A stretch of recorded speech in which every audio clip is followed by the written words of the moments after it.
بہت سے لوگ دنیاوی محبت کے خاطر اپنی جان دے دیتے ہیں، لیکن یہ کامیابی نہیں ہے، بلکہ کامیابی یہ ہے کہ جو شخص اللہ اور اس کے رسول کی محبت کے خاطر اپنی جان دے تو یہ دنیا و آخرت کے اندر کامیابی ہے۔ اور اللہ رب ذوالجلال اس شخص کے نام کو بھی روشن کرتا ہے کہ جو اللہ اور اس کے رسول کی محبت میں اپنی جان کو دے، دین اسلام کی محبت میں اپنی جان کو پیش کر دے، اور دین اسلام سے، اللہ سے، پیارے مصطفیٰ سے کبھی بے وفائی نہ کرے۔ یہ ہمیں صحابہ کی زندگیوں سے پتہ لگتا ہے کہ انہوں نے حضور سے کیسا عشق کیا، دین اسلام سے کیسا عشق کیا کہ انہوں نے اپنی جان دینا تو گوارا کر لی، لیکن دین اسلام سے منہ موڑنا گوارا نہیں کیا۔ ایک مرتبہ حضرت عبداللہ بن حذیفہ سہمی کو رومی کفار نے قید کر لیا جنگ کے دوران۔ انہوں نے گرفتار کر کے اپنے بادشاہ کے پاس بھیج دیا۔ بادشاہ کے پاس جب حاضر کیا گیا حضرت عبداللہ کو، تو حضرت عبداللہ بڑے نوجوان، حسین و جمیل تھے۔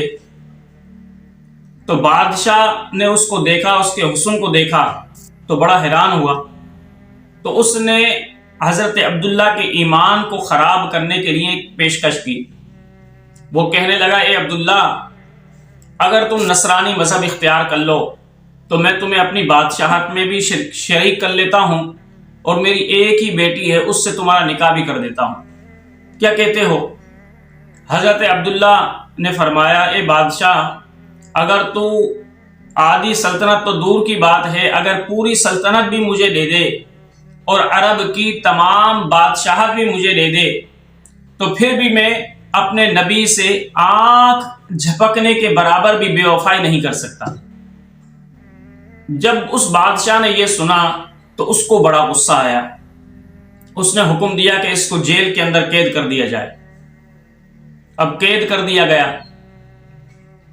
قید کرنے کے بعد اس پر سختیاں کی گئیں، اس کو مارا پیٹا گیا، تشدد کیا گیا اس پر تاکہ وہ نصرانیت قبول کر لے۔ لیکن حضرت عبداللہ کہنے لگے کہ بھلے تم مجھے جان سے مار دو، لیکن میں مذہب نصرانیت اختیار نہیں کروں گا، اس لیے کہ میں پیارے مصطفیٰ کا غلام ہوں اور آخری دم تک پیارے مصطفیٰ کا غلام ہی رہوں گا۔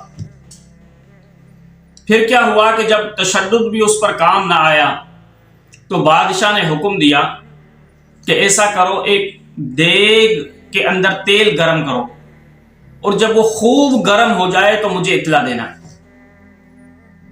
اب تیل گرم کیا گیا ایک دیگ کے اندر، جب وہ خوب گرم ہو گیا تیل تو بادشاہ کو اطلاع دی گئی۔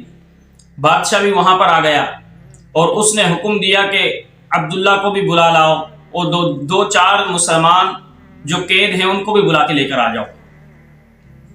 اب جب وہ آ گئے تو بادشاہ نے حضرت عبداللہ سے کہا کہ دیکھو کتنا گرم تیل ہے، اس کے اندر جو بھی انسان جائے گا اس کا گوشت پوست جو ہے وہ سب گل جائے گا اور صرف ہڈیاں ہی بچیں گی۔ اگر جان کے امان چاہتے ہو تو نصرانیت اختیار کر لو، ورنہ میں تمہیں اس دیگ کے اندر پھینکوا دوں گا۔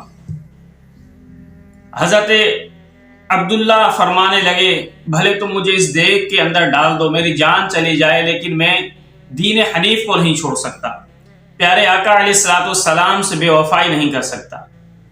تو اس بادشاہ نے جب یہ جواب سنا تو حضرت عبداللہ کو ڈرانے کے لیے اس نے ایک مسلمان قیدی کو بلوایا اور حکم دیا کہ اس قیدی کو اس دیگ کے اندر ڈال دیا جائے۔ اب حضرت عبداللہ یہ سارا منظر اپنی آنکھوں سے دیکھ رہے تھے۔ اس بیچارے مسلمان کو جب دیگ میں ڈالا گیا تو چند ہی لمحوں کے اندر اس کا گوشت اور کھال وغیرہ سب گل گئی، صرف دیگ کے اوپر اس مسلمان کی صرف ہڈیاں آ گئی بس۔ یہ بادشاہ نے اس لیے کیا تاکہ عبداللہ بن حذیفہ یہ ڈر جائے اور شاید اس ڈر کی وجہ سے اپنی جان بچانے کے خاطر وہ نصرانیت کا مذہب اختیار کر لے۔ لیکن حضرت عبداللہ کے استقامت میں کوئی فرق نہیں آیا۔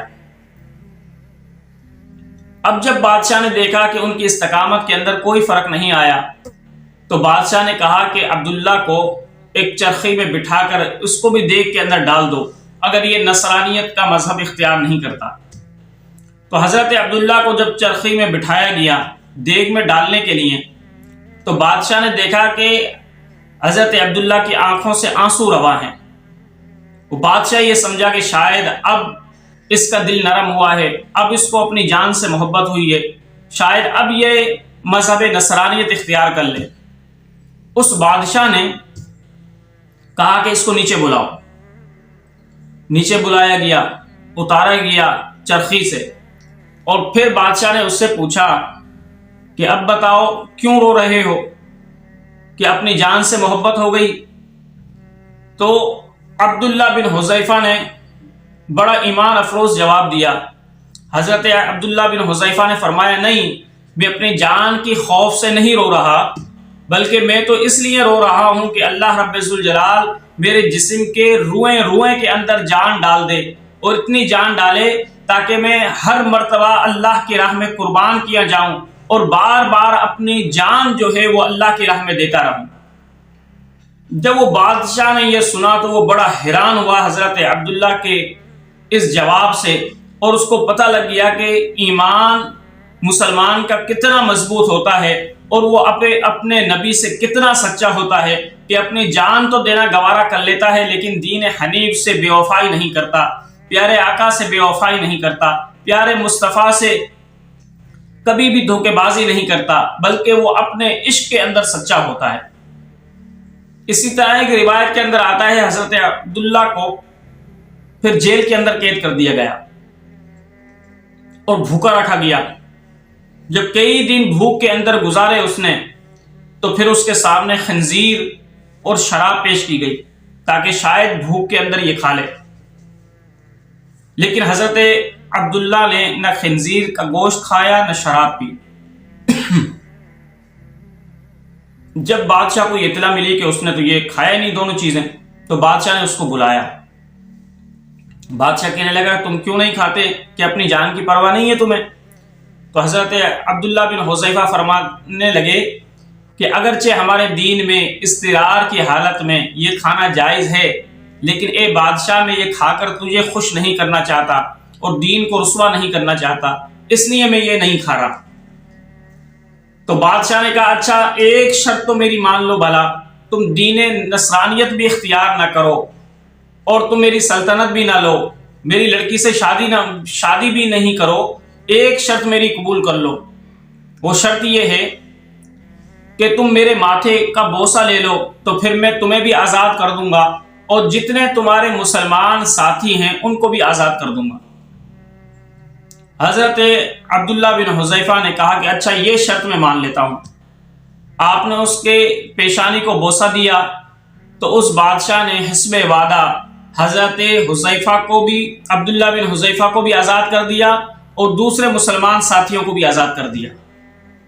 جب وہ حضرت عمر فاروق کے پاس پہنچے اور حضرت عمر فاروق کو عبداللہ بن حذیفہ نے سارا واقعہ بتایا، تو حضرت عمر بڑے خوش ہوئے اور حضرت عمر کہنے لگے، مسلمانوں کو دیکھو، اگر اصلی مجاہد دیکھنا ہو اور اگر اصلی عاشق دیکھنا ہو کہ جس نے اپنے نبی سے جو وعدہ کیا اس کو نبھایا، تو عبداللہ بن حذیفہ کو دیکھ لے۔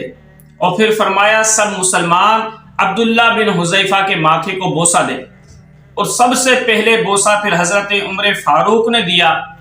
کہا کہ اے عبداللہ بن حذیفہ، تم نے تو بڑا ہی شان کا کام کیا ہے، اور مسلمانوں کی اور دین کے سربلندی کے لیے تم نے اپنی جان کی بھی پرواہ نہیں کی، اور غیروں کے درمیان تم نے اپنی بھی شان بلند کی، اپنے نبی کی شان بھی بلند کی، اور اپنے دین کی بھی شان بلند کی۔